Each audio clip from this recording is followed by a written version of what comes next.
दोस्तों स्वागत है आप सभी का आपके अपने यूट्यूब चैनल वीडियो में। शुरू करते हैं आज का एनालिसिस। कल और अगले हफ्ते कैसा रहेगा पूरा मूड और माहौल निफ्टी बैंक का और मेरे 5 स्टॉक्स बेस्ट स्टॉक 2024 के। बने रहिए वीडियो में अंत तक, आपको पूरी जानकारी दूंगा। तो देखिए, निफ्टी ने हायर नोट पर बंद किया था फ्राइडे के दिन 428 पॉइंट की तूफ़ानी तेज़ी यानी 0.2% की तेज़ी के साथ में। वहीं पे निफ्टी बैंक ने 0.80% की यानी 407 की ही तेज़ी के साथ में बंद किया निफ्टी बैंक ने। वहीं पे इंडिया विक्स को अगर आप देखेंगे तो नेगेटिव क्लोज़ किया है। डाउ जोन्स में देखिए तूफ़ानी तेज़ी देखने को मिली है फिर से। और आप नैस्डैक देखिए, अमेरिका के जो IT स्टॉक है वो भी 1% से ऊपर हैं। तो ये एक पॉजिटिव संकेत है कि ग्लोबल सेंटिमेंट्स, ग्लोबल क्यूज़ हैं वो पॉजिटिव हैं। और वहीं पे अगर हम देखेंगे हमारी गिफ्ट निफ्टी को, तो गिफ्ट निफ्टी को देखेंगे 24,938 पे क्लोज़ किया है इसने और 24,834, लगभग 104 पॉइंट की तेज़ियाँ देखने को मिल रही है निफ्टी इंडेक्स में और निफ्टी फ्यूचर्स में। तो 104 पॉइंट की यहाँ पर तेज़ी देखने को मिल रही है। तो साफ़ है कि कल गैप अप होगी मार्केट और हो सकता है कल लाइफ टाइम हाई भी आपको फिर से देखने को मिल जाए। तो ये तो था एक पहला पॉजिटिव सेंटीमेंट।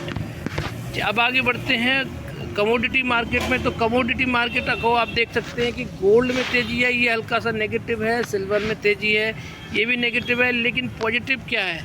पॉजिटिव ये है कि देखिए मेटल में तेज़ी है, मेटल में गिरावट है, ये अच्छी बात है। क्रूड ऑयल देखिए 80 से 76 पे आ चुका है, ये बहुत बड़ी पॉजिटिव बात है। ब्रेंट ऑयल आ चुका है $80 पर। वहीं पे नेचुरल गैस को देखेंगे वो भी 1% से ज़्यादा 1.5% के आसपास गिरावट देखने को मिल रही है। तो ये एक बड़ा पॉजिटिव संकेत है, क्योंकि हम लोग क्रूड ऑयल वगैरह को इंपोर्ट करते हैं और वो जितना सस्ता मिलेगा हमारे देश की महंगाई पर उसका महंगाई भी कम होती हुई दिखाई देगी। तो यहाँ से भी हमें पॉजिटिव संकेत देखने को मिल रहे हैं दोस्तों। अब बात करते हैं अपनी इंडियन करेंसी। इंडियन करेंसी को देखेंगे तो थोड़ी सी पॉजिटिव है। इंडियन करेंसी रिकवर कर रही है और डॉलर में थोड़ी सी गिरावट देखने को मिल रही है। तो यहाँ से भी एक पॉजिटिव संकेत है दोस्तों। अब बात करते हैं क्रिप्टो करेंसी की। तो क्रिप्टो करेंसी 68-69,000 पे पहुँचने के बाद में बिटकॉइन अब देखिए 67 पे आ गया है। हल्की सी इसमें प्रॉफिट बुकिंग आई है, लगभग 0.2% की। इथेरियम लगभग ½ % से कम है। कार्डानो देखिए 4% है। वहीं पे कुछ एक सोलोना जैसी जो क्रिप्टो करेंसी है वो उसमें तेज़ी दिखाई दे रही है। डोजकॉइन लगभग 0.5% की करीब गिरावट है। शिबा इनू में 2.5% की गिरावट है। एवेलेंच तो यानी कि मिक्स सेंटीमेंट है, यहाँ पर कुछ गिरावट में है, ज़्यादातर गिरावट में है, बाकी कुछ एक पॉजिटिव क्रिप्टो करेंसी देखने को मिल रही है। तो यहाँ से हल्का सा नेगेटिव देखने को मिला है हमें। चलिए आगे बढ़ते हैं। बॉन्ड यील्ड को देखेंगे तो बॉन्ड यील्ड में 10 ईयर बॉन्ड यील्ड में देखिए US के तो लगभग 1.5% के आसपास की गिरावट है। 30 ईयर बॉन्ड यील्ड में देखिए ये भी रेड में है और 2 ईयर भी देखिए रेड में है। तो यहाँ से थोड़ा सा पॉजिटिव संकेत हमें मिल रहा है। तो कल के दिन अगर बॉन्ड यील्ड नेगेटिव रहता है तो हमारा मार्केट ऊपर के दिन तेज़ी के बाद में और गैप अप के बाद में सस्टेन करेगा। अगर यहीं पे अगर तेज़ी आ जाती है बॉन्ड यील्ड में और डॉलर में तेज़ी आ जाती है तो हमारा मार्केट सेल ऑन राइज की स्ट्रेटजी से काम कर सकता है। तो आपको देखते रहना है क्या आपका बॉन्ड यील्ड और डॉलर की चाल क्या चल रही है। तो उसी के हिसाब से अपनी पोजीशंस को कट करिएगा, उसी के हिसाब से अपनी पोजीशंस को बनाइएगा। फिर से बता रहा हूँ, बॉन्ड यील्ड अगर ग्रीन में ट्रेड करता है, डॉलर अगर तेज़ी पकड़ता है, डॉलर तेज़ी पकड़ेगा यानी कि रुपया कमज़ोर होगा। तो अगर ऐसे हालात बनते हैं तो फिर सेल ऑन राइज की स्ट्रेटजी पे काम आप करके जा सकते हैं। वहीं पे अगर हम देखेंगे FII DII का डेटा क्या कह रहा है फ्राइडे का, तो देखिए 5300 करोड़, लगभग 5300 करोड़ की ख़रीदारी करके गए हैं FII और DI। तो ये पॉजिटिव संकेत है। अब दूसरी बड़ी पॉजिटिव न्यूज़ क्या है कि हमारे फॉरेक्स ने फिर से ऑल टाइम हाई लगा दिया है, यानी $670 बिलियन पर हम लोग पहुंच चुके हैं। लगातार तीसरे हफ्ते हमने क्या किया है, हमारे जो फॉरेक्स रिजर्व है वो बढ़े हैं। पिछली बार 9.70 से बढ़े थे, इस बार $4 बिलियन से बढ़े हैं। तो यानी कि हमारे फॉरेक्स रिजर्व बहुत ही सॉलिड है हमारी करेंसी, हमारी इकोनॉमी देश की बहुत ही ज़्यादा सॉलिड है और स्ट्रॉन्ग इकोनॉमी हमारे देश की। तो इसीलिए ये हमारी इकोनॉमी के लिए अच्छी बात है, क्योंकि जो फ़ॉरेन FPI है, FII है, उनका भरोसा बढ़ रहा है, तो इन्वेस्टमेंट आने के पूरे चांसेस है। तो ये क्या है, ये वाला जो सेंटिमेंट है, यानी फॉरेक्स रिजर्व वाला जो डेटा है दोस्तों, ये क्या कर रहा है, ये हमें पूरे हफ्ते के लिए एक आइडिया दे रहा है कि हम पूरे हफ्ते लगभग पॉजिटिव रह सकते हैं। ऐसे अभी के सेंटिमेंट बता रहे हैं।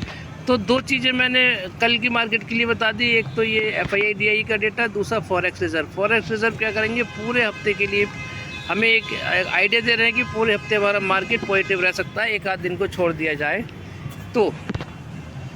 अब देखिए ICICI के रिज़ल्ट आ गए हैं, एक्सपेक्टेशंस को बीट कर दिया है और अप्रैल जून तिमाही में मुनाफा बढ़कर 15% हो गया है, 11,059 करोड़ पे पहुंच गया है।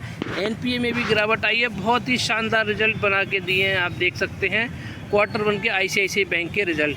तो ये साफ इशारा कर रहे हैं कि निफ्टी बैंक में भी कल आपको तेज़ी देखने को मिल सकती है, क्योंकि ICICI बैंक में तेज़ी होगी तो निफ्टी बैंक में भी कल तेज़ी होगी, क्योंकि इसकी वेटेज दूसरे नंबर पर निफ्टी बैंक में। तो अगर ये पॉजिटिव ट्रेड करेगा तो के लिए एक पॉजिटिव न्यूज़ है, अगर ये पॉजिटिव ट्रेड करेगा तो, क्योंकि सेकंड हाईएस्ट वेटेज है, तो निफ्टी बैंक भी ग्रीन में ट्रेड करेगा। अब बात करते हैं 5 स्टॉक। तो ओवरऑल मैंने नज़रिया बता दिया आपको कि भाई निफ्टी बैंक कल निफ्टी और निफ्टी बैंक को ग्रीन में ट्रेड करना चाहिए, और अगर हमारे जो बॉन्ड यील्ड है वो रेड में ट्रेड करते हैं, रेड में ट्रेड करेंगे, और जो रुपया हमारा मजबूत होता है यानी डॉलर में गिरावट आती है तो हम लोग सस्टेन करेंगे ऊपर के लेवल पे। अब बात करते हैं 5 स्टॉक्स की। सबसे पहले बात करूंगा मिश्र धातु निगम लिमिटेड की। देखिए 502 का इसने हाई लगा दिया है और प्रीवियस क्लोज था 481 का, 482 का लो लगाने के बाद में 495 पे क्लोजिंग दी है। बहुत अच्छे लेवल पे क्लोजिंग दी है। अगर हल्का सा भी वॉल्यूम इसमें आ जाते हैं तो कल आपको ये 520 530 के आसपास जाता हुआ दिखाई दे सकता है। चार्ट देखेंगे, चार्ट ज़बरदस्त है दोस्तों। ये मूविंग एवरेज एक्सपोनेंशियल लाइन के ऊपर कैंडल वाली लाइन सस्टेन कर रही है, तो यहाँ से भी पॉजिटिव संकेत है। दूसरी बात क्या, कंसोलिडेशन, ये कंसोलिडेशन चलाता तो ये तेज़ी आई थी, ये कंसोलिडेशन हो जाता है तो फिर इससे भी ऊपर तेज़ी ये जा सकती है। तो स्टॉक बहुत शानदार है, डिफेंस का स्टॉक है, इसरो को भी मेटल सप्लाई करता है। तो 40-60 वाले फार्मूले से ख़रीदारी करने का मन बना सकते हैं, बाय सेल की कोई रिकमेंडेशन नहीं है। अब बात करते हैं टाटा पावर की। एनर्जी का स्टॉक है, एनर्जी सेक्टर का, और देखिए तूफ़ानी तेज़ी देखने को मिली है। 5% की तेज़ी दिखाई इसने फ्राइडे को। काफ़ी टाइम से कंसोलिडेट कर रहा था, आपको चार्ट दिखा देता हूँ। ये देखिए, ये कंसोलिडेशन कितने लंबे टाइम से देखिए कंसोलिडेशन चल रहा था, और फिर अंततः क्या आई, जब कंसोलिडेशन लंबा चलता है तो एक बड़ी तेज़ी है, बड़ी गिरावट देखने को मिलती है। तो यहाँ बड़ी तेज़ी आ चुकी है और कल के दिन भी तेज़ी आने के पूरे आसार हैं दोस्तों इस स्टॉक में भी। और मूविंग एवरेज एक्सपोनेंशियल लाइन के ऊपर देखिए कैंडल वाली लाइन आ चुकी है, यानी कि स्टॉक बुलिश मोड में आ चुका है। तो स्टॉक बहुत शानदार है। अभी भी आप अडानी पावर से कंपेयर करेंगे तो आपको 200-250 रुपये आपको सस्ता देखने को मिल रहा है। ये बहुत ही शानदार स्टॉक है, फंडामेंटली बहुत स्ट्रॉन्ग स्टॉक है। बात करते हैं IRFC रेलवे सेक्टर की। दोस्तों स्टॉक बहुत शानदार है, लेकिन अभी क्या है, कंसोलिडेशन जोन में आने वाला है ये। और कंसोलिडेट कहाँ से मुझे समझ में आ रहा है, इसमें 180 से लेके 190 के बीच में कंसोलिडेट करेगा, और 180 से लेके 190 के बीच में जैसे ही कंसोलिडेशन ख़त्म होगा तो फिर 200 से लेके 250 तक के टारगेट इस स्टॉक में आपको देखने को मिल सकते हैं। चार्ट में देखेंगे तो चार्ट में अभी पूरी तरह से ये स्टॉक कमज़ोर है, क्योंकि मूविंग एवरेज एक्सपोनेंशियल लाइन के नीचे कैंडल वाली लाइन आ चुकी है। तो साफ इशारा कर रही है कि स्टॉक अभी कमज़ोर है। बस ये अभी क्या है, कंसोलिडेशन अभी जोन नहीं पता चल रहा है इसका, क्योंकि ये डेली गिर रहा है। एक बार कंसोलिडेशन जोन इस तरह का पता चल जाए तो फिर आपको आसानी हो जाएगी कि स्टॉक इन लेवल्स के बीच में ट्रेड करेगा। जब ये कंसोलिडेट कर लेगा, यहाँ पर अगर कंसोलिडेट कर लेता है तो फिर दोस्तों फिर ये शुरुआत हो जाएगी एक बड़ी तेज़ी की, यानी कुछ दिन कंसोलिडेट करेगा फिर ऊपर की तरफ तोड़ेगा। जाना स्टॉक को ऊपर ही है, भले ही गिरावट आ जाए आने वाले टाइम में, लेकिन ऊपर जाना है इस स्टॉक को, क्योंकि फंडामेंटल बहुत स्ट्रॉन्ग है। पूरे रेलवे सेक्टर को फंड सप्लाई करता है, इसीलिए स्टॉक बहुत शानदार है दोस्तों। स्टॉक ऊपर ही जाना है, ये बात तो पक्की है। तो 40-60 वाले फार्मूले से पोजीशंस बना के बैठ सकते हैं एक लॉन्ग टर्म नज़रिए के साथ में। बाय सेल की कोई रिकमेंडेशन नहीं है, अपने फाइनेंशियल एडवाइज़र से ज़रूर सलाह लीजिएगा। बात करते हैं बैंकिंग सेक्टर के स्टॉक। आरबीएल बैंक की लगभग 2.5% की तेज़ी के साथ में क्लोजिंग दी है 235 रुपये में। बहुत शानदार लेवल पर अभी आपको ये मिल रहा है दोस्तों। 290 से लेकर 300 तक के जाने का पोटेंशियल ये रखता है, और जैसे जैसे मार्केट क्लोज पॉजिटिव ट्रेंड में आता है ये स्टॉक भी रिकवरी करने की कोशिश करता है। तो 237 का देखिए इसने हाई लगाया है, 237 का हाई लगाया है और 227 का लो लगाया। तो 227 से लेके 240 के बीच में अभी कंसोलिडेशन कर रहा है। तो उसके बाद में 247 के बाद 257 के बाद में 267 और फिर 277, फिर 290 और 300 के टारगेट इस स्टॉक में देखने को आपको मिल सकते हैं। ख़रीदारी का पूरा मौका दे रहा है स्टॉक अभी ये। और अगर इसको चार्ट पे देखेंगे तो चार्ट में नेगेटिव है अभी ये स्टॉक, क्योंकि मूविंग एवरेज एक्सपोनेंशियल लाइन के नीचे अभी कैंडल वाली लाइन ट्रेड कर रही है, तो इसीलिए अभी स्टॉक नेगेटिव है और ख़रीदारी का पूरा मौका आपको देता हुआ नज़र आ रहा है। स्टॉक बहुत बेहतरीन है। आने वाले टाइम में एक बड़ी तेज़ी आपको इस स्टॉक में भी देखने को मिल सकती है। बाय सेल की कोई रिकमेंडेशन नहीं है, 40-60 वाले फार्मूले से ख़रीदारी करके जा सकते हैं। बात करते हैं 5वें और आखिरी स्टॉक की। देखिए ज़बरदस्त और मल्टी बैगर रिटर्न इस स्टॉक ने बना के दिए हैं। 55 रुपये के लेवल पे था, तब भी मैंने बोला था।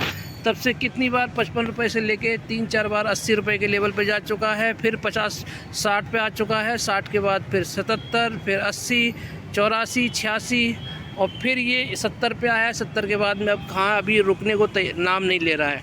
मैंने बोला था 93 के लेवल के ऊपर सस्टेन करेगा तो इसके 150 के टारगेट आपको उस स्टॉक में देखने को मिल सकते हैं। तो अभी वो सॉरी बढ़ रहा है, लेकिन अभी तो क्या है ये ऊपर के लेवल पे जा चुका है, तो अभी ख़रीदारी का सही टाइम नहीं है। 80 रुपये के आसपास कभी भी मिलता है, 80-85 के बीच में आप ख़रीदारी करके जा सकते हैं। चार्ट देखिए कितना ज़बरदस्त है इसका, पूरी तरह से सुपर बुलिश स्टॉक हो चुका है। ये देखिए मूविंग एवरेज एक्सपोनेंशियल लाइन के ऊपर कैंडल वाली लाइन एकदम खड़ी हो चुकी है, इसीलिए स्टॉक बहुत शानदार है। काफ़ी टाइम से बोल रहा हूँ, शुरू से इस स्टॉक को, जब से मैंने वीडियो आपके साथ में शेयर करनी शुरू की है तब से लेके अब तक स्टॉक को मैं कवर कर रहा हूँ। स्टॉक बहुत ही स्ट्रॉन्ग है, पावर सेक्टर का स्टॉक है। गुजरात, आप देखिए पावर इंस्ट्रूमेंट गुजरात लिमिटेड के नाम से ये स्टॉक है। तो वेट करना पड़ेगा अभी तो, और 80-85 के लेवल पर अगर आता हुआ दिखाई देता है तो ख़रीदारी करके जा सकते हैं, और वो एक शानदार लेवल रहेगा ख़रीदारी करने का। दोस्तों ये था मेरा एनालिसिस आज का आप सभी के लिए। वीडियो अच्छी लगी हो तो लाइक शेयर सब्सक्राइब करना मत भूलिएगा। आप सभी का दिन शुभ रहे। बहुत बहुत धन्यवाद। राधे राधे। जय श्री राम, जय श्री श्याम।